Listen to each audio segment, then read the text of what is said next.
What's going on, my homies? Welcome to mikeybalzz Fishing. Beautiful lighthouse, Lake Gunnersville. I'm out here with my buddy Jacob Wall. I want to say he's FLW Pro, but it's not called that anymore. It's like the MLF 5 Best Go Fishing Tournament Best Derby. No idea what it's called, but the dude finished like 6th last year in the points, or overall, or whatever. He's super nice guy. He's from Oregon, right? Originally from Oregon. Originally from Oregon, West Coaster, but like don't let that, be your evaluation of him. He's a super nice dude, and he's taught me a lot about the lake because he does have a different perspective. So what I wanted to do today is, we're in winter. It's cold. I think this morning when we got to the ramp, it was like 31 degrees. Yesterday it was like 21. So it's cold. The water temps are getting cold, and one of the staples of winter fishing is the jerkbait. Like, I don't care which one you throw, but just a suspending stick style, like minnow looking bait. So I wanted to go through because Jacob's kind of like OCD about his jerkbaits, and he's got one that is actually kind of new that not a lot of people have seen, and he caught a freaking chunker on it, fishing it on shade lines a little while ago while there was still sun. Now the clouds have rolled in. But I wanted to go through and have him kind of break down the technique, what jerkbait he recommends for what situations, and kind of show you a few of his picks as well as his sneaky box of jerkbait. So come along with me. Make sure to hit that like and subscribe button. Let's talk winter jerkbait fishing.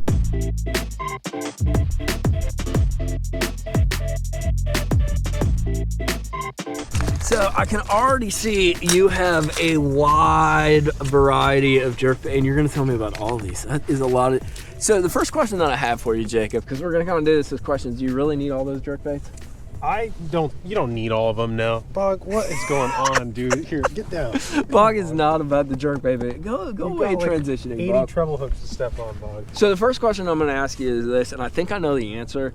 If I'm going out, or I'm an angler that's like new to winter fishing, new to this, what's the one jerkbait that you would grab to just go fish a suspending style minnow bait? You've got a bunch of different options. A really good one that I don't even have in this box. I have another jerkbait box at the house, but a really good staple jerkbait, you don't hear a lot of guys talk about it anymore, is just a Pointer 100, which is a Lucky Craft bait. Yep. It's a 2-hooked bait, but it's just a super solid jerkbait. It's got a good thick build on it. You can fish it around grass, you can fish it around rock, you can fish it just about anywhere you need to.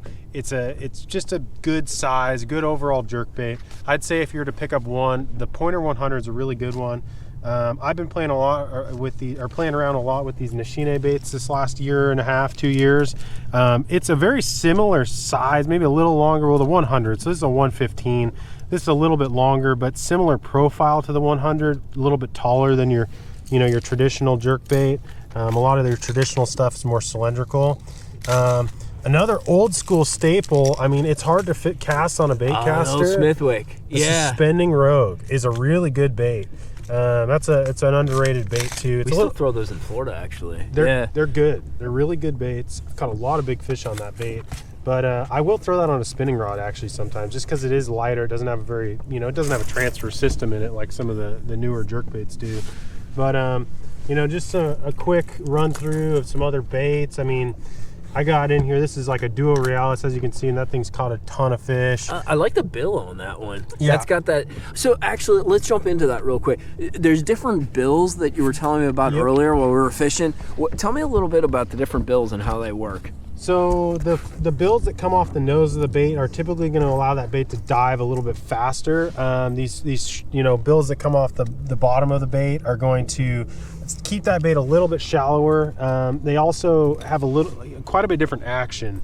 When the bill comes off the nose, it's going to be a little bit more tight of a vibration, and when it comes off the bottom of the bait like that, it's going to be a little bit wider of a thump on the bait.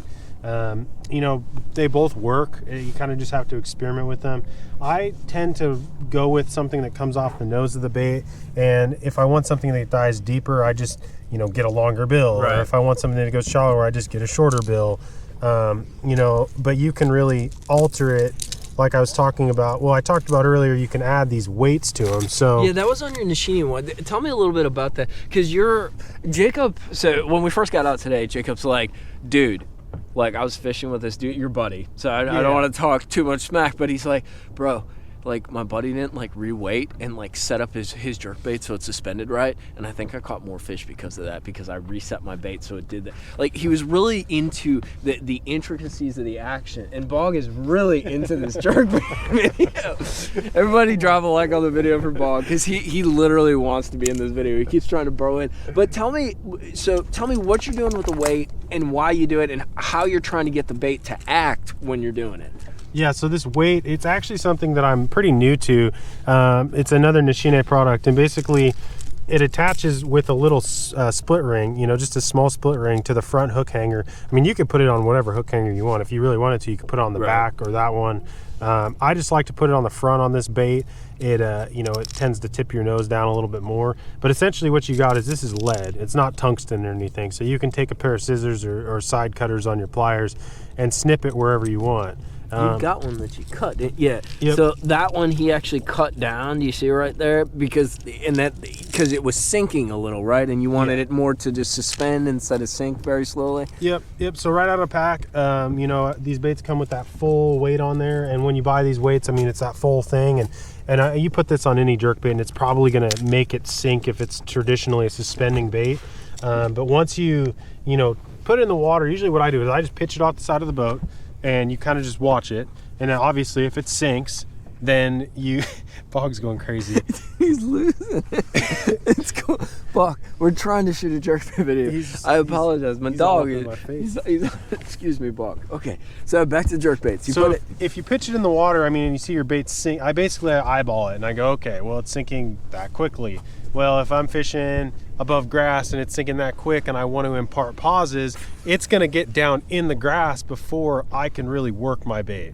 So essentially I'm going to try to alter the sink rate or the suspend rate of the bait based on what depth I'm fishing or what I'm fishing around. You know, if I'm fishing really deep water, like say around, I don't know, a bridge, you know, where you've got 50, 60 feet of water and you're fishing for suspended fish, and those fish are feeding on stuff that's dying off and going down on the bridge pilings, you might weight that bait and want it to sink quicker, you know, so you can twitch it quick and then kill it, and then it'll sink down in the water column. But if you're fishing like we are on Guntersville here over grass, if you have something that sinks too fast, it'll just bog down in the grass. Bog down in the grass too quick. Nice. I see what you did there. So cut those, you know, I cut that weight. Another technique that you can do, I don't know if I have any in here, I might. It's an older technique I used to use a lot. I still do it occasionally.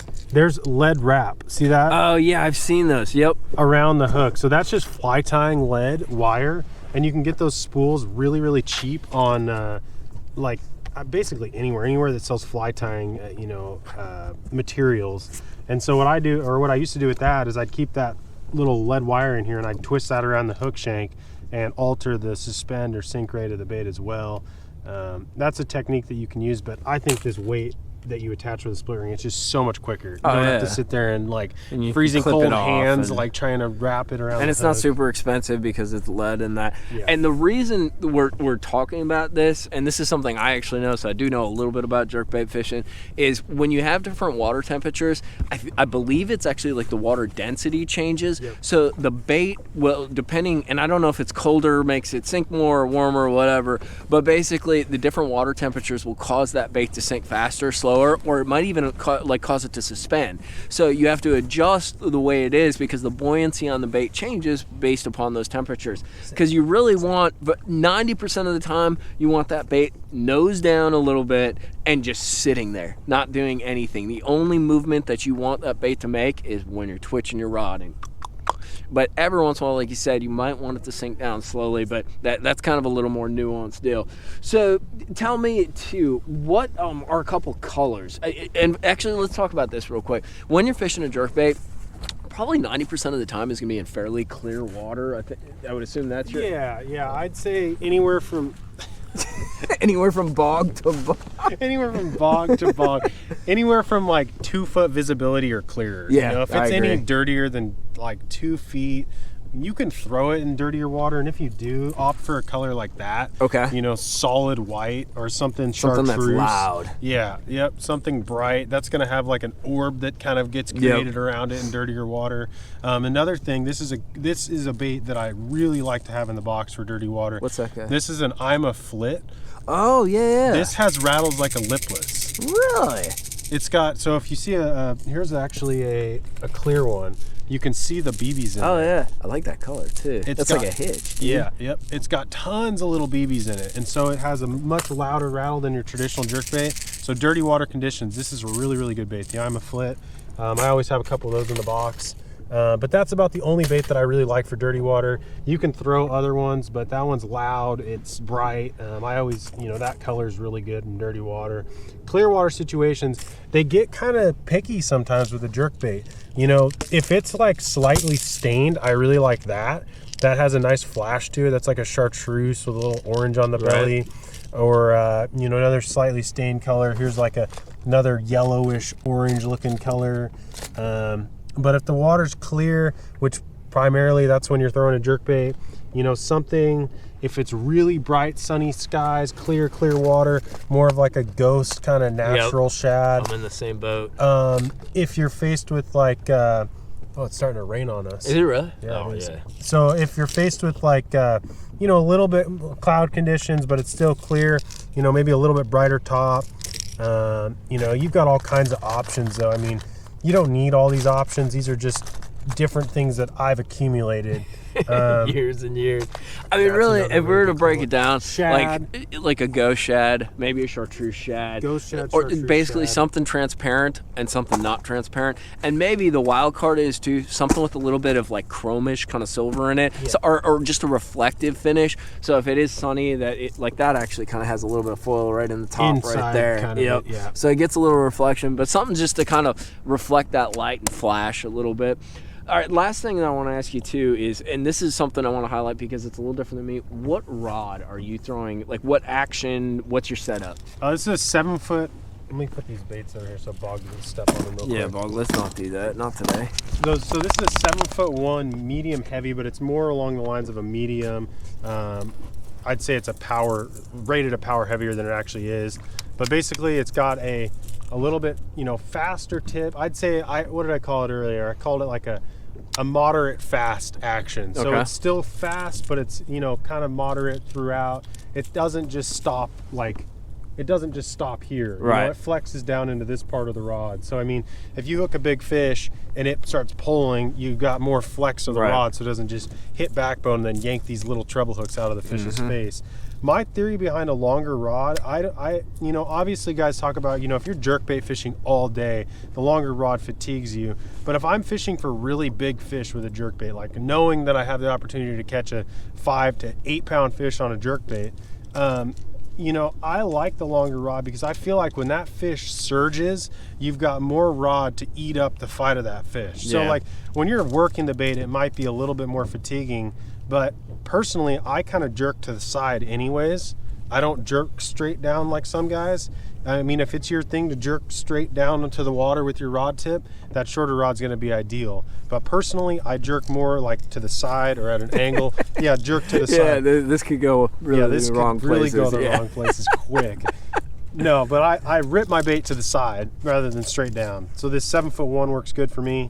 I've even thrown it on a jerkbait as long of a rod as like a 7'4". That's crazy for some guys. Yeah, it is. But like I said, if I'm around really big fish and I hook a fish, especially in shallow water, and it decides to surge and take off, especially in warmer conditions, like as the spring starts to come on and those fish are faster and hotter, that longer rod, a little bit softer action allows you to keep those fish pinned. Obviously, if you're cold water conditions, you're fishing all day, fish are more lethargic, you can get away with that, shorter rod. You're just working the bait. You're spending so much time, hitting the bait, working it, that you'll fatigue yourself with that long rod. But this is kind of good happy medium, good 6'8", 7'1", 7'2" to 1, somewhere in that medium to faster range, just a pickup line between times where you jerk the bait, and 10 to 14 pound test depending on conditions. I'd say a good happy medium to start, just 12 pound fluoro. I agree with you there. I think it's just 12 pound day in and day out is the way to go. Too. Yeah. This is 12. That's what I've thrown all day today.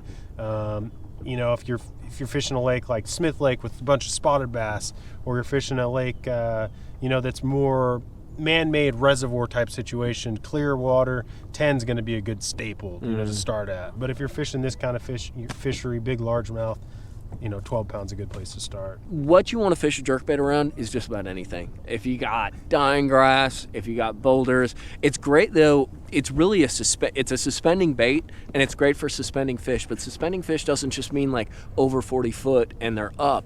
Suspending fish can be, even today we caught some over grass beds that were suspended up.